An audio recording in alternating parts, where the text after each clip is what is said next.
Oi, minha gente linda, tudo bem com vocês? O vídeo de hoje é inspirado em uma dúvida que eu recebo seguidamente aqui no canal, nos grupos dos cursos e também lá no Instagram. É uma dúvida bem frequente, na verdade.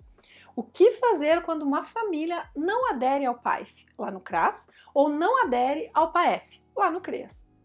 Embora eu tenha recebido essa pergunta várias vezes nas diversas plataformas onde a gente se encontra, eu vou citar uma redação específica.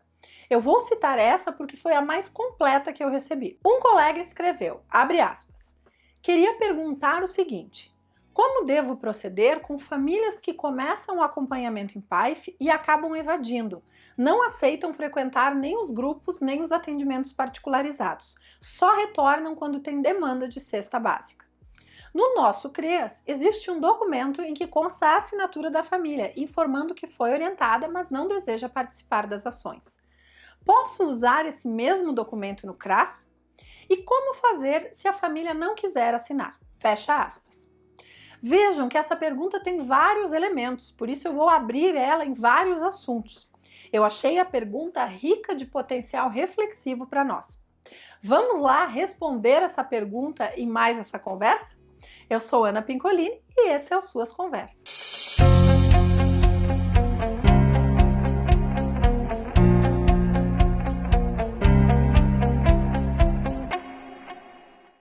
Oi, minha gente, tudo bem com vocês?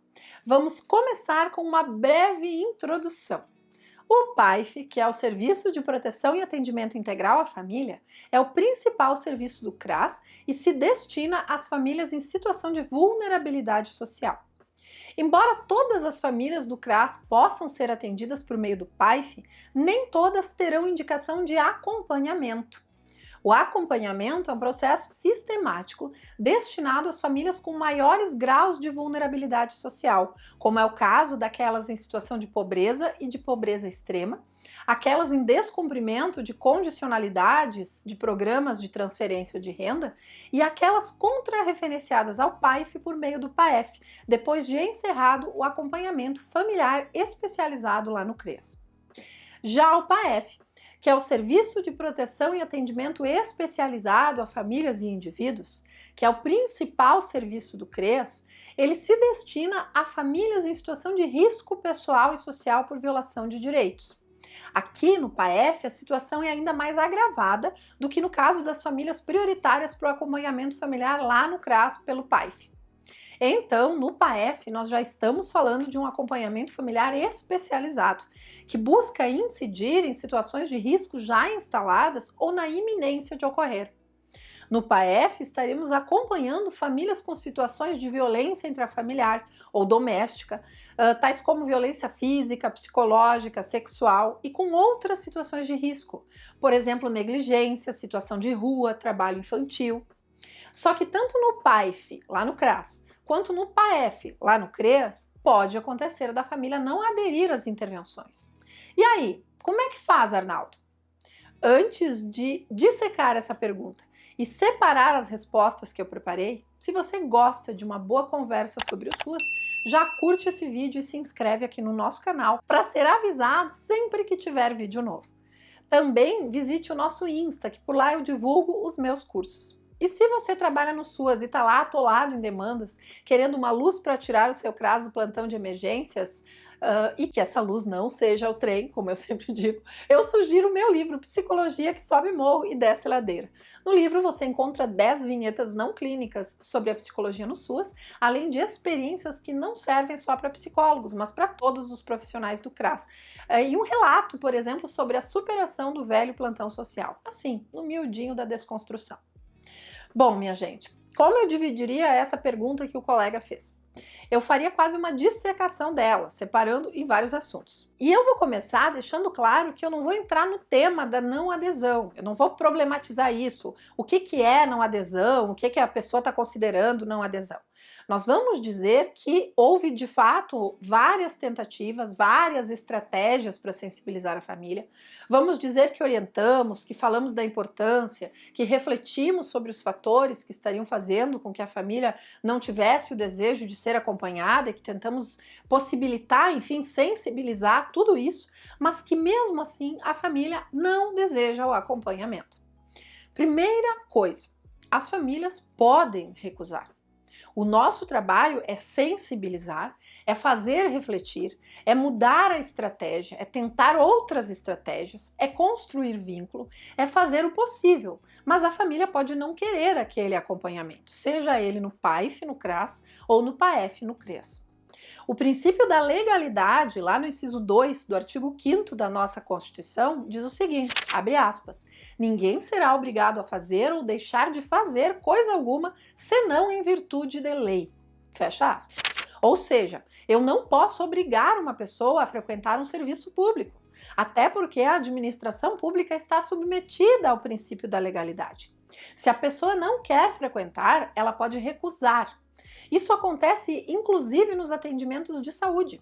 Uma pessoa tem o direito de recusar um tratamento. Isso se chama recusa terapêutica. E esse direito deve ser respeitado pelo médico desde que a pessoa tenha plena capacidade civil e se declare ciente dos riscos e das consequências da decisão. Tanto que o Conselho Federal de Medicina tem lá uma resolução 2232 de 2019 que estabelece as normas éticas para a recusa terapêutica dos pacientes. Então, se a pessoa é maior de idade, ela está com plena capacidade para os atos da vida civil, ou seja, ela está consciente, não está desacordada, sob efeito de substâncias psicoativas, tem as capacidades mentais preservadas, enfim, mesmo que não fazer o tratamento represente um risco, se ela está na sua plena capacidade civil, ela tem o direito de recusar. Vai ser colocado lá, por escrito, no prontuário da pessoa, e ela vai manifestar essa vontade. Essa é a regra da saúde. Para nós da assistência, eu vou sofisticar um pouco a discussão. Isso porque, no caso da saúde, independentemente do nível de complexidade do SUS, a recusa do tratamento é a mesma, no sentido de que a pessoa recusando lá na UBS, ou a pessoa recusando uma cirurgia ou uma quimioterapia lá no hospital, as consequências de saúde vão ser para ela. Na assistência, nós estamos falando de famílias, né? Já que o sujeito em acompanhamento é a família.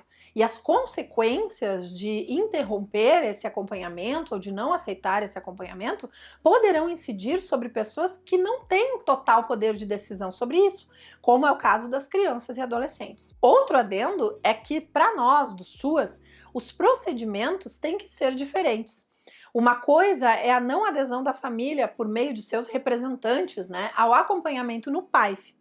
Outra coisa é a não adesão da família, por meio dos seus representantes, ao acompanhamento no PAEF. Nos dois casos, PAIF e PAEF, o nosso papel é sensibilizar. Mas se a família não quiser aderir, ela não adere. Mas vamos olhar as diferenças entre os dois. No PAIF está bem claro, lá na página 65 das orientações técnicas, volume 2, onde tem até um quadradinho bonitinho que diz que são acompanhadas as famílias que aceitam participar do processo de acompanhamento, pois o acompanhamento familiar é um direito, não é algo imposto pelos profissionais.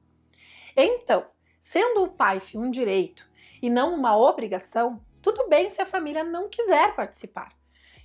Tudo bem no sentido, ela tem esse direito, a gente vai sensibilizar, mas beleza, tudo bem se ela não quer participar. E, inclusive, isso não inviabiliza o acesso a benefícios eventuais, seja uma cesta básica, um benefício natalidade ou funeral.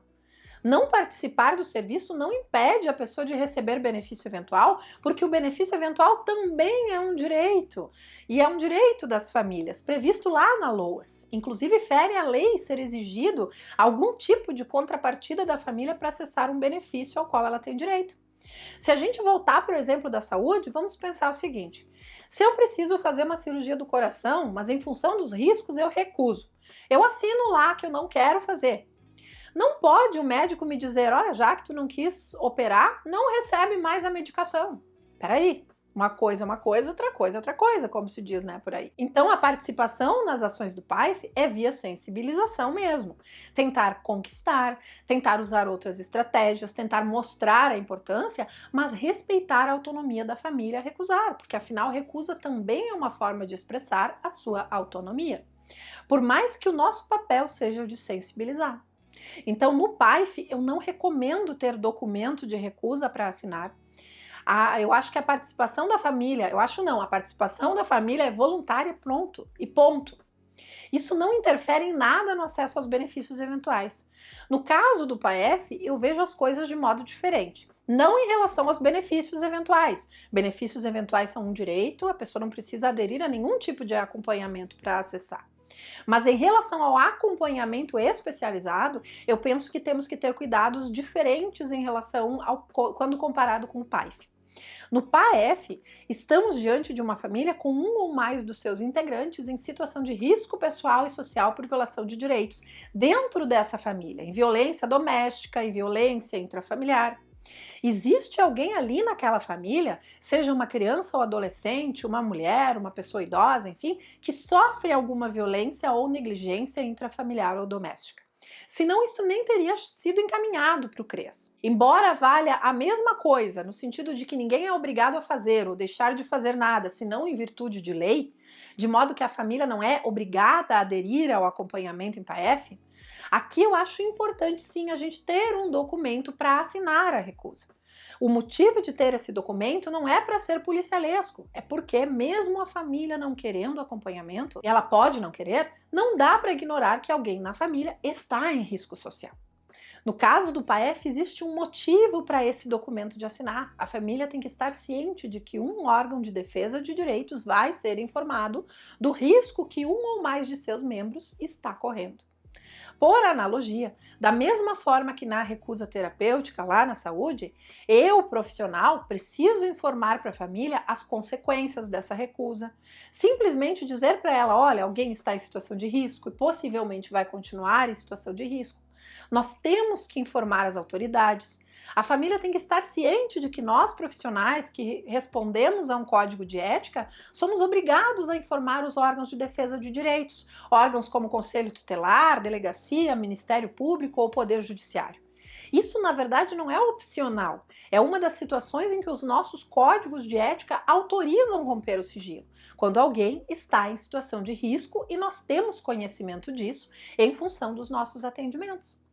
E se a família recusa o acompanhamento especializado, supõe-se que aquela pessoa que está em risco vai continuar em risco, ou o caso vai até se agravar, como eu já disse. Então, o profissional não pode se omitir, o serviço não pode se omitir, temos que informar. No PAEF, no CREAS, pelo fato de lidarmos com essas situações de risco pessoal e social por violação de direitos, eu sempre considero pertinente cientificar a família sobre os riscos que vão permanecer, cientificar a família sobre a nossa obrigação ética de informar as autoridades, como eu disse. E se mesmo assim ela recusar, tudo bem, ninguém é obrigado a fazer ou deixar de fazer nada, senão em virtude de lei. Mas aí os RFs já estarão cientes, os RFs, os representantes familiares, né? Já estarão cientes de que essa recusa poderá dar causa a outras medidas para proteger a pessoa que está em risco. Eu já vi CREAS que tem um formulário de recusa, nós utilizamos aqui um formulário simples, em que os representantes familiares assinam de que foram informados dos objetivos do acompanhamento, das situações de risco que foram identificadas, eles declaram que compreenderam as explicações, mas que mesmo assim eles não desejam o acompanhamento. E eu também já vi CREAS que não tem um formulário específico para isso, mas que registra a recusa direto no prontuário da família, mais ou menos com o mesmo teor do que eu disse aí. A família registra que por meio dos seus representantes expressa e assina a recusa daquele acompanhamento. Para mim, na verdade, não tem diferença de ter formulário próprio ou de registrar direto no prontuário. Eu procederia, para mim as duas formas estão corretas, o importante é registrar. E em relação ao abandono do acompanhamento? Eu procederia da mesma forma que a recusa, porque vejam só, abandono e recusa são coisas diferentes. A família recusar o acompanhamento pressupõe uma manifestação de vontade, em que ela declara, ela diz, eu não quero. Mas pode acontecer que aquela família simplesmente pare de frequentar, que em nenhum momento ela disse que não quer. E que eu faça busca ativa, seja no PAEF ou no PAEF, das mais diversas formas, que eu ligue para a família, que eu vá na casa sensibilizar e que em nenhum momento a família se negue expressamente a frequentar ou a retomar o acompanhamento. Que ela até diga, pode deixar que na semana que vem eu vou lá, mas no dia marcado ela simplesmente não vai. Talvez ela tenha vergonha de dizer que não quer ir, mas enfim, ela está dizendo, embora sem palavras, ela está dizendo que não deseja aquele acompanhamento. Então eu penso que vale a mesma regra. Segue a sensibilização, segue tentando sensibilizar essa família, compreender os motivos da recusa, mas se ela deixar bem claro que não quer, com palavras, ou não indo reiteradamente, a gente, né, no PAEF saca a viola e tudo bem, e no PAEF convém informar, convém dizer, informar numa dessas tentativas, olha, vamos ter que dar ciência às autoridades e por mais que a família diga, semana que vem eu vou lá, pode deixar, mas não apareça nunca mais, embora ela não tenha assinado uma recusa de próprio punho, eu sou um servidor, tenho fé pública, eu vou lá enviar um ofício informando o abandono e vou registrar no prontuário, após X buscas ativas, tantas tentativas de sensibilização, embora não houve uma recusa expressa, ocorreu o abandono do acompanhamento especializado. Isso no caso do CREAS, que fique claro, no caso do PAEF, segue sensibilizando, mas acho que não tem que ter papel para nada. Ali no CREAS, o motivo de ter um papel, como eu disse, o motivo de ter o registro da recusa é alguém estar em risco. Então eu registro, né, que eu fiz, que eu vou fazer a informação. No caso do abandono, é importante convencionar aí no seu município o que vocês vão considerar abandono. E aí informar as autoridades. Por exemplo, aqui no meu município, nós convencionamos que o abandono é considerado após 5 buscas ativas sem sucesso, independentemente do tipo de busca ativa, se foi uma visita, um telefonema. Depois de fazer 5 tentativas de busca ativa e de retomada do acompanhamento sem sucesso, nós desligamos a família e informamos aos órgãos de defesa de direitos. Afinal, alguém continua em situação de risco naquela família. É abandono de PAEF essa convenção, tá? Não de PAEF. E como a gente cultiva a cultura do registro, que eu falei nesse vídeo aqui, essa pactuação de que é considerado abandono quando foram feitas 5 buscas ativas sem sucesso, está registrada lá no nosso protocolo de gestão dos CREAS e órgãos como o Poder Judiciário, o Conselho Tutelar, o Ministério Público, todos sabem que essa foi a convenção adotada pelo município, porque ela foi publicada no protocolo de gestão, ela foi homologada pelo Conselho Municipal de Assistência Social quando emitiu resolução aprovando o protocolo de gestão, tudo na cultura do registro, tudo devidamente documentado. Eu vou deixar aqui o nosso protocolo de gestão dos CREAS para você baixar. Você vai encontrar isso sobre o abandono e a recusa na página 27 do nosso protocolo. E sempre salientando o seguinte, a nossa atuação não é policialesca. A gente sempre tenta falar da importância, tenta deixar a família à vontade, tenta entender o porquê ela não tem desejo de aderir ao acompanhamento, seja no PAEF, seja no PAEF. Tudo bem no PAEF, penso que não tem que registrar, que vai seguir sensibilizando, mas não tem que fazer registro, não tem uma pessoa em risco, é um direito que essa família nesse momento não está acessando. Então vai pela via da sensibilização. Mas no PAEF, eticamente, a gente não pode simplesmente saber que alguém na família está em situação de risco e omitir essa informação das autoridades, deixar as coisas acontecerem com essa pessoa. Pense se é um caso como o do menino Bernardo, que ficou nacionalmente conhecido. Você vê a negligência da criança, você vê o que a criança sofre, você vê a situação de risco, a família recusa o acompanhamento, se fosse no caso, né, no PAEF, dizendo que não é nada daquilo, ou se é uma situação que está sofrendo uma violência física ou sexual, enfim, imaginem essas situações e isso continua e essa família abandona ou recusa explicitamente o acompanhamento. Nesses casos, bom, ela recusa. Não vamos nós arrastar ela para o acompanhamento algemada, mas ela precisa saber que essa recusa poderá ensejar outras medidas e nós precisamos avisar as autoridades. Então aqui temos que ter bom senso, temos que ter um equilíbrio, já que tem pessoas em situação de risco no meio da história e não podemos nos omitir. Não se trata de ser policialesco com a família, mas de cumprir um dever ético para com os sujeitos que estão em situação de risco. Tá? Bom, meu povo, eu sei que esse assunto talvez seja polêmico, pode ter gente aqui que vai achar inadequado informar a recusa, outros vão achar inadequado respeitar a recusa, mas eu fiz esse vídeo tentando equilibrar conceitos legais, como o da própria Constituição, ali o princípio da legalidade, mas também conceitos éticos, como o nosso dever de informar as situações de risco, e também as normativas do PAEF e do PAEF. Eu espero que o vídeo tenha ajudado você. Por enquanto, minhas respostas são essas, a partir de todas as leituras que eu fiz. Coloca aí nos comentários o que você acha e a gente se vê na próxima conversa. Tchau!